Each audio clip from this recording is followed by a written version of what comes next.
up, JP Nation? It's your boy JP. Today we are reacting to Washington Wizards Michael Jordan. How good was he with the Washington Wizards by Nonstop Sports? Shout out to Nonstop Sports for this video too as well. We're not talking about the Chicago Bull Michael Jordan. All the accolades, accomplishments, everything is on my previous videos. He is the greatest player of all time still. But we're talking about the last 2 years with the Washington Wizards. Well, at first he was a minority owner and GM and making basketball decisions in a suit and tie before he decided to get rid of the suit and tie and come back in a uniform. And we're looking at the last 2 years. 18-game improvement his first year, but they still didn't make the playoffs, 37-45. Then his last year at 40 years old, still the same record, 37-45. But he played all 82 games, which is amazing for a player that's 40 years old. If you look at the stats, though, the stats look really good. If you look at the field goal percentage, three-point percentage, then it's not that great.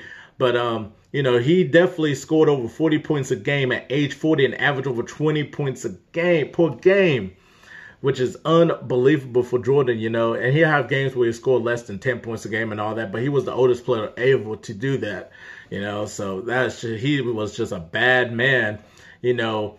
Still definitely showed people that he could still play, though, but it still wasn't affecting the team's success and all that as much as he wanted to, you know, go in the playoffs and win a championship. I mean, there were so much better teams like Toronto and Philadelphia and Orlando, you know, like, I mean, there's just so many other better teams in that East and the Nets. So, I mean, you know, he tried his best, but, I mean, it was just not... It was just not there, man. It was just not there, though, you know, and it was just a really bad team, you know.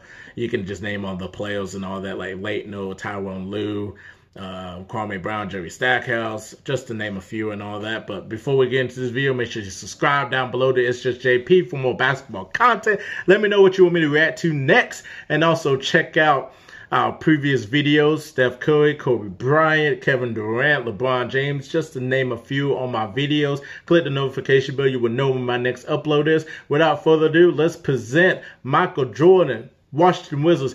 Did it tarnish his legacy or not? Or was he still a bad man for 2 years with the Wizards? So let's go ahead and get into the video. The Last Dance was one of the hottest documentaries this year. Even though the real Last Dance of Michael Jordan happened 5 years after the story in the doc. In 2001, Jordan unretired for the second time and suited up in a blue Wizards jersey. Yeah, that fire. Some people say that his two he needed that. He needed that legacy. He needed that last year. So what's the real truth? He needed that farewell tour like Kobe had. Was he really washed? Or did he prove once more that he's the GOAT? Watch the rest of the video to find out.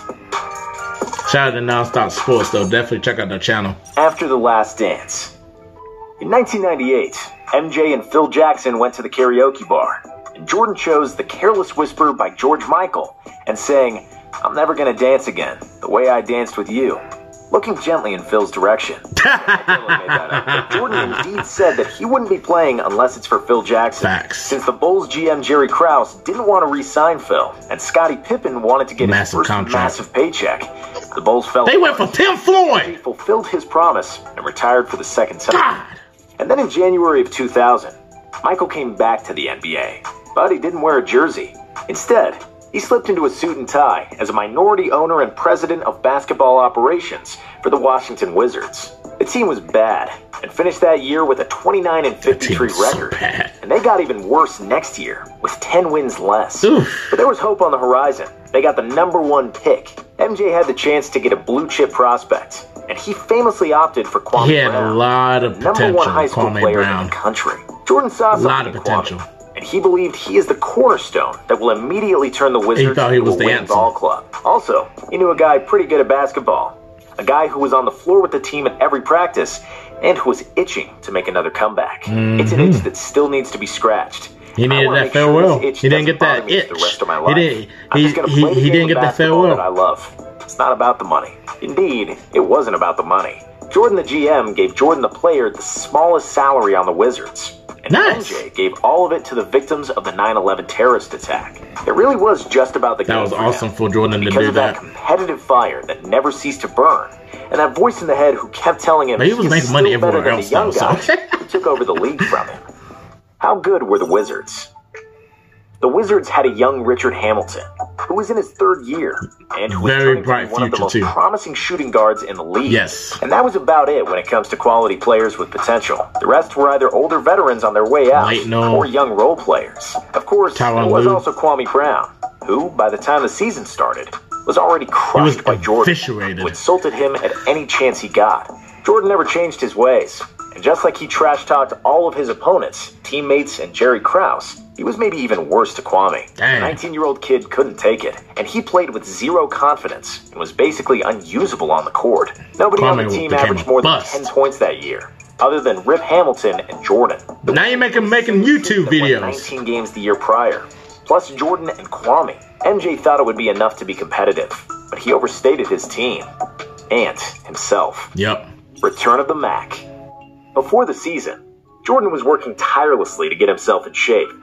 He trained every day with his personal trainer, Tim Grover, and held private training camps with various NBA players to get himself in game shape. So, the season started. Jordan wasn't rusty. In the first 2 weeks of the season, Jordan scored over 30 in 4 of his 8 games. It sounds very bright. He poured 44 on the Jazz, picking up right where he left off in 1998. I still got it. For 10 games, he averaged 27.4 points, 6.3 rebounds, 4 assists, and 2 steals. And it seemed like he never left, as his stats were virtually the same to the 1998 regular season. But he was in the MVP race and made it easy for the world to fall in love with him once again. However, his play wasn't reflected in the team record. Yep, there you go. The Wizards only notched 2 games in the win column. They started the season 5-12 and were at the bottom of the Eastern Conference. Also, Jordan's stellar play at the beginning of the season wasn't sustainable at the age of 38. He was still Michael Jordan, but he wasn't Air Jordan anymore. Or at least not all the time. You could trash talk him. Even though his were still looking good, Mike became an inefficient volume scorer on a bad team. He shot 40% in those first 17 games, a landslide from his career average of 50%. MJ was still fundamentally sound. He could still see every play, and he was still 6'6", strong and confident. But he didn't have the same speed, and he didn't have the legs under him to shoot efficiently. But if you know anything about Jordan, you know that he hates losing more than anything. After those 17 games and a 5-12 record, the Wizards won 9 in a row. Then they lost a couple, and in the second of those 2 losses, MJ had the worst game of his career. In 25 minutes on the floor, he shot 2 out of 10 and finished the game with 6 points, which snapped his record 866 game streak of double-figure scoring. And the media went ballistic. After the game, Jordan was down on himself. On the bus ride from the arena, he sat next to Doug Collins, whom he hired to be the coach, and asked him, "Do you think I can still play?" Collins said, "Yeah, of course. I remember that story. I only took you out because we were down by 25 in the 4th and wanted to keep you fresh for the next game." MJ was satisfied and said he did the right thing, but he needed the confirmation and the assurance that his coach still believed in his abilities. 2 nights later, he responded in a big way. He scored the first 3 times he had the ball. He finished the game with 51 points, going 21 for 38 from the field. He was the oldest player ever to score 50 in just something to motivate him. He followed that up with a 45 points, 10 rebounds, 7 assists, 3 steal effort against the New Jersey Nets. They went to the finals that year, too. 22 points in a row during one stretch. In the game against the Cavaliers, the Wizards were down by a point with 1.6 seconds left. Michael then hit a mid-range jumper for the last buzzer beater of his career. In a game against his former club, after enduring Ron Mercer's trash talk and having his jumper blocked, he responded by pinning Mercer's layup against the backboard with 2 hands and trash-talking him on the way back up the court. It was a game-winning play, one of the most spectacular blocks by Jordan, or anyone for that matter. It was even more impressive that it was done by a 39-year-old who spent his last 3 years playing golf, drinking and smoking cigars. By the end of the season, Jordan notched back-to-back 40-point games, but also 4 more games where he failed to reach double figures. And that's where the answer lies about Jordan's time with the Wizards. Yeah, he could still play, and yes, he could still be dominant, but it wasn't the kind of dominance we grew accustomed to, and it didn't happen every game. Jordan finished the year early due to a knee injury that required surgery, and the Wizards didn't make the playoffs with a 37-45 record. MJ played 60 games in the 2001-02 season, and he averaged 23 points, 5.7 rebounds, and 5.6 assists. Good. Those numbers look great in a vacuum, but when you look at Jordan's efficiency, you can quickly tell he didn't have an overly successful season. Jordan took 22 shots per game, far more than he should have for a player shooting 41% from the floor and 19% from three. He was second to last in effective field goal percentage out of all players who qualified for the stat, and 169th out of 177 qualified for true scoring percentage. The real last dance. The last season. In the offseason, Jordan the GM wanted to help Jordan the player. He traded the best young player on Why would you do that? Hamilton for a more experienced Jerry Stackhouse. Trading away Hamilton Stackhouse was a mistake. is not better than Richard Hamilton. Once again proved his short-sightedness in making decisions. The team wasn't that much better, and the season went pretty much the same as the last. Jordan, who was a year older and was battling a lingering knee injury, still had some juice left, but he had to squeeze really hard to get a full cup, and it didn't happen all the time. He scored over 43 times, becoming the first 40-year-old to score over 40 in an NBA game. It's impressive. He also had 7 more games where he failed to score 10 points. His defense wasn't at the level it once was, and numerous players took the opportunity to put up numbers against Jordan, Kobe something with that was 55 unimaginable points. in previous years. Kobe dropped 55 on him after Jordan taunted him that he could wear the shoes but could never fill them. Don't Michael ever was say more that to rational Kobe. with his shots in the second year, and shot 44% from the floor, and it was enough for 20 points, 6 rebounds, and 3.8 assists for the season. Jordan played in all 82 games. But it was impressive he played all 82 games. The team went 37-45 and didn't make the playoffs. Success was awful. The highlight of the year was definitely the All-Star game, where MJ was selected as a reserve after he rejected the offer from Allen Iverson and Tracy McGrady to take their starting spots. He ultimately accepted it from Vince Carter. At halftime, Mariah Carey performed a special tribute to him, donning dresses of both his rookie year Bulls jersey